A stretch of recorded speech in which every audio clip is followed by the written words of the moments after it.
မင်္ဂလာပါရှင်လွတ်လပ်သောမွန်တရေအေဂျင်စီအမနာရဲ့ Sunday News အစီအစဉ်ကနေကြိုဆိုလိုက်ပါတယ်တပတ်တွင်ထူးခြားတဲ့မြန်မာသတင်းတိုင်းသားဒေသကသတင်းတွေကိုဦးစားပေးကောက်နှုတ်ထားပြီးကျမတို့အမနာ Sunday News အစီအစဉ်ကနေတင်ပြပေးနေတာဖြစ်ပါတယ်အခုတပတ်အစီအစဉ်တွေကောက်နှုတ်ရွေးချယ်ထားတဲ့သတင်းတွေကတော့14ကြိမ်မြောက်မွန်လူငယ်များနေ့အခမ်းအနားကိုပြည်သက်ပါတီထိန်းချုပ်နေမြန်မာကျင်းပတော်မယ့်အကြောင်းချောင်းဆောင်ကြောင့်မိသွေးစီမံကိန်းကိုဒေသခံတွေလက်ခံဖို့ပြည်내ဝန်ကြီးချုပ်အဖွဲ့မြေပြင်ထိအစည်းအဝေးပြောဆိုနေတဲ့တဲ့။မြောက်ဦးစေယုံဘုံကျဲခံရမှုကြောင့်ဒေသခံ30ဦးထပ်မံတည်ဆုံခဲ့တဲ့အခြေအနေ။အခြားထူးခြားတဲ့အာဆီယံတဲ့နိုင်ငံတကာသတင်းတွေကိုလည်းတင်ဆက်ပေးတော့ဖို့ရှိနေပါတယ်။ဟုတ်ကဲ့ကျွန်မနှွန်တယ်ပါ။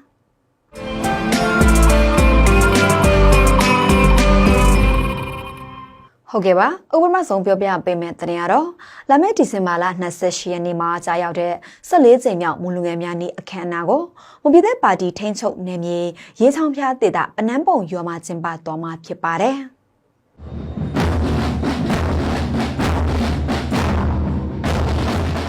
မူလူငယ်များနေ့အခမ်းအနားကိုဥဆောင်ကျင်းပနေတဲ့မူလူငယ်ဆောင်ရဲ့ MYF ကနေပြီးခဲ့တဲ့ရက်ပိုင်းကမော်လမြိုင်မြို့ပေါ်မှာအစည်းအဝေးတရက်ကျင်းပပြုလုပ်ခဲ့ပြီးအခုနဲ့မူလူငယ်များနေ့အခမ်းအနားကိုမွန်ပြည်သက်ပါတီထိန်းချုပ်နယ်မြေပနန်းပုံရွာမှာကျင်းပသွားမှာဖြစ်ပါတယ်။စစ်တပ်အာဏာသိမ်းပြီးနောက်ပိုင်းကွင်းပြင်မှာမူလူငယ်များနေ့အခမ်းအနားကျင်းပတာကိုရပ်နားထားတာပါ။အခုနဲ့မူလူငယ်များနေ့ကိုမွန်ပြည်သက်ပါတီထိန်းချုပ်နယ်မြေမှာကျင်းပမှာဆိုပေမဲ့လည်းလွတ်လပ်စွာထုတ်ဖော်ပြောဆိုခွင့်အတွက်ထိရောက်မှုရှိမှာမဟုတ်ကြောင်းမူလူငယ်တဦးကသုံးသပ်ပြောဆိုထားပါတယ်။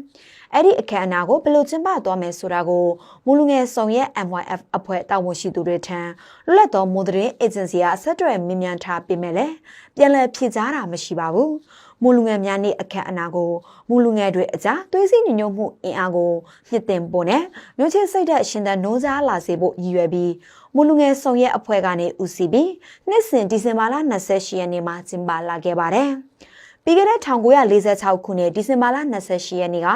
မော်လမြိုင်မြို့မှာမူလူငယ်များနှင့်အစည်းအဝေးစတင်ကျင်းပခဲ့တဲ့နေ့ကိုအစွဲပြုပြီးမူလူငယ်များနှင့်အဖြစ်2012ခုနှစ်ဧပြီလမှာမွန်ပြည်သက်ပါတီထိန်းချုပ်နယ်မြေဝဲပေါင်းကျွော်မှာတတိယအကြိမ်မြောက်မူလူငယ်များနှိမ့်တော်ပလဲပွဲကနေဆုံးဖြတ်ခဲ့တာဖြစ်ပါတယ်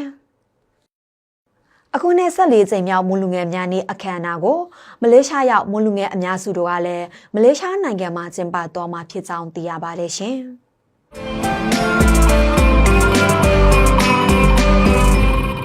နောက်ထပ်ပြောပြပေးမယ့်သတင်းကတော့မွန်ပြည်နယ်ချောင်းဆောင်မြို့နယ်မှာဆောက်လုပ်ဖို့ပြင်ဆင်နေတဲ့ကြောက်မီသွေးစီမံကိန်းကိုအလိုမရှိကြောင်းဒရန်နဲ့ဂလီကျေးရွာကဒေသခံတွေပြည်နယ်အစိုးရထံစာတင်ပြတောင်းဆိုထားပေမဲ့လည်းဒေသခံတွေရဲ့အတန်ကိုနားမထောင်ပဲလုပ်ငန်းဆက်လက်လုပ်နိုင်ဖို့မြေပြင်ထိစီယုံမှုတွေလှုပ်ဆောင်နေပါတယ်။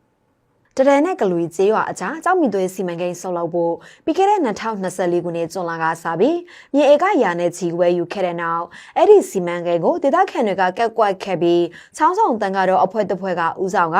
အဲ့ဒီစီမံကိန်းအပေါ်အမြင်သဘောထားစစ်တမ်းတစ်ခုကိုကောက်ယူခဲ့ကြပါတယ်။အဲ့ဒီစစ်တမ်းမှာတရန်နဲ့ဂလူကျေးရွာကဒေသခံ1000နီးပါးဟာစစ်ကော်မရှင်ဆောက်လုပ်မဲ့အဲ့ဒီစီမံကိန်းကိုအလိုမရှိကြောင်းဖြေဆိုထားတဲ့စာရွက်စာတမ်းတွေကိုပြည်내အစိုးရအဖွဲ့ထံတင်ပြခဲ့ပါတယ်။တင်ပြထားတဲ့စာရွက်စာတမ်းနဲ့ပတ်သက်ပြီးတစုံတရာအကြောင်းပြန်တာမရှိခဲ့ပေမဲ့ဒီဇင်ဘာလ6ရက်နေ့ကပြည်내ဝန်ကြီးချုပ်အဖွဲ့တွေတရေကျေးရွာမင်္ဂလာကျောင်းတိုင်ကိုရောက်လာပြီးဒေသခံအချို့နဲ့လာရောက်တွေ့ဆုံခဲ့ပါတယ်။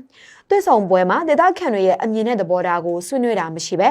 စီမံကိန်းဆောက်လုပ်ပြီးစီရင်ဒေသခံတို့ရဲ့အကျိုးခံစားခွင့်အချို့နဲ့လျှက်စစ်မီအချိန်မှန်ရရှိဖို့ဆောင်ရွက်ပေးတော်မယ်လို့စီယုံပြောဆိုခဲ့တဲ့ပြင်စီမံကိန်းနဲ့လုပ်ငန်းစဉ်တွေဆက်လက်ဆောင်ရွက်ဖို့အခြေအနေကိုလည်းပြောဆိုခဲ့ကြောင်းတွေ့ဆုံပွဲတက်ရောက်ခဲ့သူတွေကဆိုပါတယ်။ဒါကြောင့်တဘာဝပတ်ဝန်းကျင်ဆိုင်ရာအမျိုးမျိုးထိခိုက်လာနိုင်တဲ့ကြောက်မီသွေးစက်ရုံအမှန်တကယ်ဖြစ်မြောက်လာမှာကိုဒေသခံတွေအရင်ကထက်စိုးရိမ်လာနေပါတယ်။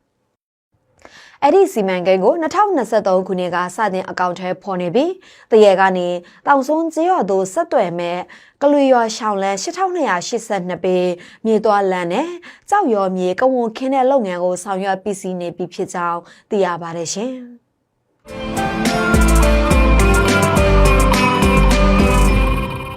နောက်ထပ်ပြောပြပေးမယ့်သတင်းကတော့အာရခသက်တော်အေးသိမ့်ပိုက်ထိန်ချုပ်ထားတဲ့ရခိုင်ပြည်နယ်ရှေ့ဟောင်ရင်ကျေးမှုမြို့တော်မြောက်ဦးစေယုံကြီးကိုစစ်ကော်မရှင်တို့ကလေယာဉ်နဲ့ပုံကျဲတိုက်ခိုက်ခဲ့တာကြောင့်ဒေသခံ30ဦးထက်မနည်းသေဆုံးက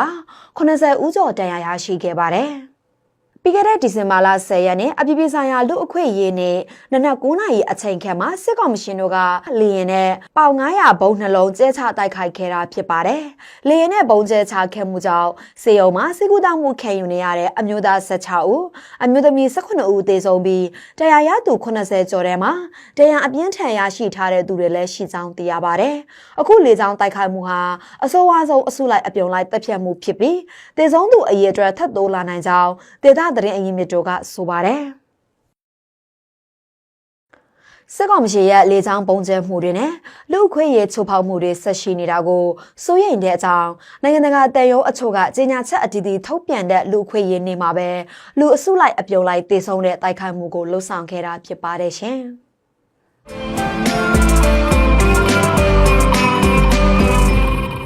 ဆက်လက်ပြီးအာဆီယံသတင်းတွေကိုလည်းတင်ဆက်ပေးတော့ပါမယ်။မြန်မာပြည်သူ85ရာခိုင်နှုန်းဟာစစ်တပ်ကိုနိုင်ငံရေးကဏ္ဍမှာအားလုံးပါဝင်စေလိုခြင်းမရှိကြောင်းမကြသေးမီကကောက်ယူထားတဲ့ဂျပန်အဖွဲ့အစည်းရဲ့စစ်တမ်းအရသိရပါတယ်။စစ်တမ်းရလက်ကိုဒီဇင်ဘာလ10ရက်နေ့တုန်းကဂျပန်မြန်မာဖူးချာကွန်ဖရင့် JMFC မှာကျင်းပတဲ့သတင်းစာရှင်းလင်းပွဲမှာကြေညာခဲ့ပါတယ်။အာဏာသိမ်းစစ်တပ်ကကျင်းပမဲ့ရွေးကောက်ပွဲမတိုင်မီမြန်မာပြည်သူတွေရဲ့စစ်မှန်တဲ့အမြင်နဲ့လူလားချက်တွေကိုဖော်ထုတ်နိုင်ဖို့ရည်ရွယ်ပြီးနိုဝင်ဘာလ16ရက်နေ့ကနေ30ရက်နေ့ကြားမှာအဲ့ဒီစစ်တမ်းကိုကောက်ယူခဲ့တာဖြစ်ပါတယ်။69ရာခိုင်နှုန်းသောပြည်သူတွေကလည်းလာမယ့်ရွေးကောက်ပွဲဟာလွတ်လပ်ပြီးတရားမျှတမှုမရှိဘူးလို့ယူဆထားကြောင်းနဲ့နိုင်ငံရေးပြဿနာတွေကိုအာဏာသိမ်းစစ်တပ်ကဖြည့်ရှင်းနိုင်စွမ်းမရှိကြောင်းစစ်တမ်းမှာဖြေဆိုခဲ့ကြပါတယ်။စစ်တမ်းဟာအသက်18နှစ်အထက်မြန်မာနိုင်ငံသား32,000စီကသဘောထားအမြင်တွေကိုကောက်ယူထားတာဖြစ်ပါတယ်။အများစုဟာ Facebook ကနေတစ်စစ်ဖြည့်ဆို့ခဲ့ကြတာဖြစ်ပါတယ်။ဖြည့်ဆို့သူ49ရာခိုင်နှုန်းဟာမြန်မာနိုင်ငံထဲမှာလက်ရှိနေထိုင်သူတွေဖြစ်ပြီးကျန်တာတွေကတော့ပြည်ပနိုင်ငံတွေစီပြောင်းရွှေ့ထားသူတွေလို့သိရပါတယ်။အာဏာသိမ်းစစ်တပ်က2021ခုနှစ်ဖေဖော်ဝါရီလ3ရက်နေ့မှာအသင်းအဓမ္မအာဏာသိမ်းယူခဲ့တဲ့နောက်ပိုင်းပြည်တွင်းပဋိပက္ခများစွာဖြစ်ပေါ်ခဲ့ပါတယ်။စစ်တပ်ရဲ့စံကြုံရက်ဆက်တဲ့ဖြိုခွင်းမှုတွေကြောင့်ပြည်သူ3.6တန်းကျော်နေရဆွခွာထွက်ပြေးခဲ့ကြရပါတယ်။စစ်တပ်ဟာနိုင်ငံရေးထွက်ပေါက်တစ်ခုအဖြစ်ရွေးကောက်ပွဲကိုဒီဇင်ဘာလကုန်ပိုင်းမှာအပိုင်းလိုက်စတင်ကျင်းပဖို့စီစဉ်နေပါတယ်။တချိန်တည်းမှာပဲ2020ရွေးကောက်ပွဲအနိုင်ရအမျိုးသားဒီမိုကရေစီအဖွဲ့ချုပ် NLD အပါအဝင်နိုင်ငံရေးပါတီအတော်များကိုတော့ရွေးကောက်ပွဲမှာပါဝင်နိုင်ကြမှာမဟုတ်ပါဘူးလို့သိရပါတယ်ရှင်။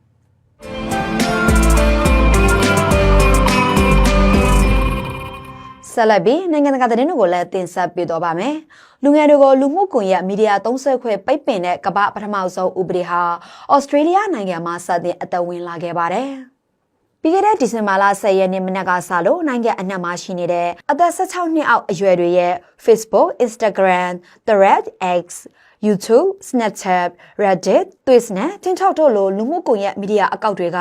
အသုံးပြုလို့မရတော့ဘူးလို့သိရပါတယ်။ဒါဟာဩစတြေးလျလွှတ်တော်ကမဲခွဲအတည်ပြုထားတဲ့လူငယ်တွေလူမှုကွန်ရက်သုံးစွဲခွင့်ပိတ်ပင်ရေးဥပဒေစတင်အသက်ဝင်လာလို့ဖြစ်ပါတယ်။ဩစတြေးလျဟာလူငယ်တွေရဲ့လူမှုကွန်ရက်အသုံးပြုခွင့်ကိုပိတ်ပင်တဲ့ပထမဆုံးနိုင်ငံအနေနဲ့လည်းမှတ်တမ်းဝင်ခဲ့ပါတယ်။အစိုးရကသတ်မှတ်ထားတဲ့စီမံတွေကိုမလိုက်နာပဲလူငယ်တွေရဲ့လူမှုကွန်ရက်အကောင့်တွေကိုဖွင့်ပေးထားရင်သက်ဆိုင်ရာကုမ္ပဏီဟာဒေါ်လာသန်း50ဝန်းကျင်လောက်တန်ကြေးကိုကြားခံရမှာဖြစ်ပါတယ်။အချို့မိဘတွေကတော့ကလေးတွေဟာဥပဒေစတင်အသက်မဝင်ခင်ကတည်းက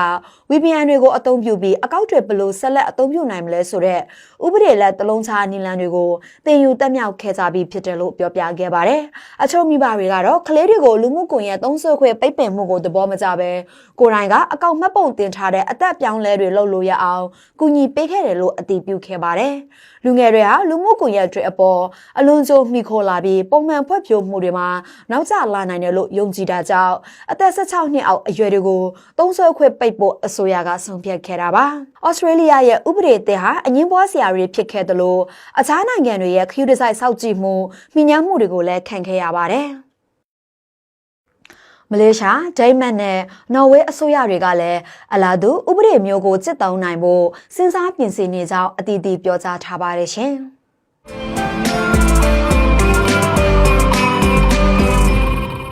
အခုတစ်ပတ်အစီအစဉ်တွေဒီမှာတင်ရနာပြစေ။လာမယ့်အပတ်စဉ်တနင်္ဂနွေနေ့ကြာရင်ထပ်ပြီးဆုံကြရအောင်ပါ။အားလုံးကိုကျေးဇူးတင်ပါလေရှင်။